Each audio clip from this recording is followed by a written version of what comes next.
There's a first section in the wooden dummy. The movements in it are a combination of the first section of the wooden dummy and the Chung Kyu. But the movements I perform on the dummy, I need to understand that they're not just about striking the arms and the trunk of the dummy.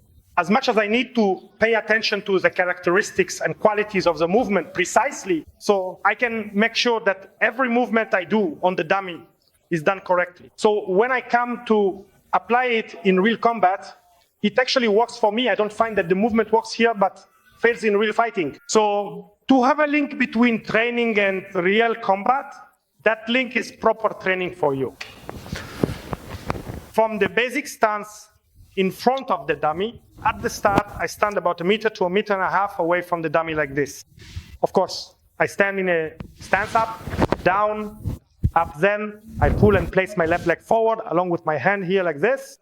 I take the first step with the forward footwork movement to the right, strike, and advance at this point. Now I'm facing the dummy. What do I do next? I start with my right hand forward in the center. I switch using the gums out technique like this. And from there, I start to turn here. I should be focusing on keeping my left leg forward.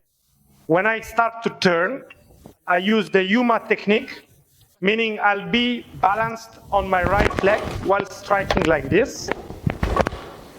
Right after that, I'll start to pull. And my pull attack isn't just pulling backward, but pulling downward like this with both the hand and the head together. Not just the hand or just the torso. From there, with my right hand and the first movement, I take a step and execute the technique. Let's look at the Bong Sao part again. I start by moving my left leg, then the right leg follows, okay? Along with the Bong Sao technique, because I'm about to turn again. Her right leg, or rather, the dummy's leg isn't far away or sticking out. I'm closing in on it from below. And my other hand is striking the dummy like this. When I go into the movement, I can't just use my hands, or just this hand, or just my leg. I start by lifting my right leg to take the step like this. I had closed off underneath with a rotation like this to execute a tactic right at this point. Because from here, I'll start to take another step in the same way and in the same direction to switch my hands. My left was on top and my right was underneath in the Gong Sao position like this, facing the dummy. At the 45-degree angle, or the 45-degree position, not facing directly on the front line. Another step, and I perform the tactic, which is a Bong Sao with a Tan Sao in the middle of the arms, okay, just like this.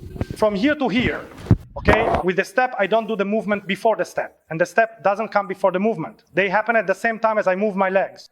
It's the same timing when I apply my tactic in the movement, in the Sao.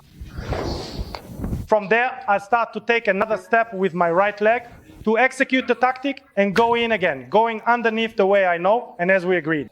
I'm closing in on the dummy's leg, and of course my hands are striking here at this point. So from here, I was in this position. A step with the right leg outward, then a turn, and I take everything together in the same way so that from the same movement, I start to bring out my left leg with a very small step. I was here, I came out, I was inside, then I stepped out with a small step, okay? From here, I perform the Sao tactic like this.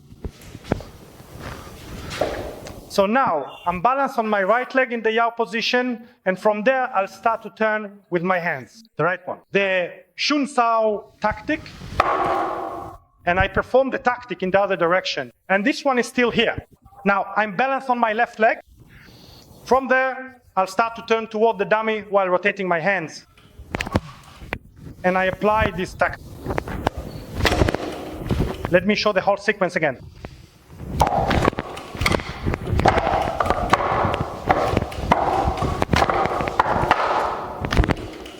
It's an easy, simple movement. There's nothing complicated about it.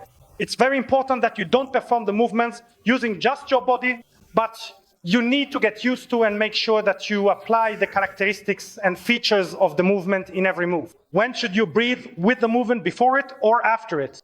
And always your breathing should be opposite to gravity during your movement. My movement. When is the power behind the movement? When does the movement have flexibility? When does the movement have power? You need to understand all of this about the movement. It's not just about standing in front of the dummy and hitting. That's it. Number 3, When you practice a set, I want you to pay a lot of attention and be very careful with your footwork movements. You can't just stand still in front of the dummy. I want to tell you that 70 to 80% of your skill with the wooden dummy comes down to this. It's about learning how to move correctly, execute properly, make the right pauses, and close off correctly towards the dummy so you can perform the technique accurately.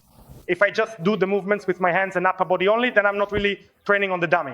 I might be able to imitate the dummy's form in a way that impresses an amateur, someone who might be seeing martial arts for the first time, but in order to perform the technique during training and then be able to use it effectively in real combat against any situation or any strike, it has to be done right. You have to execute the movement correctly. My whole body moves during the execution in different stances. There is rotation in the movement, there is rotation in the torso. I channel the energy along the center line.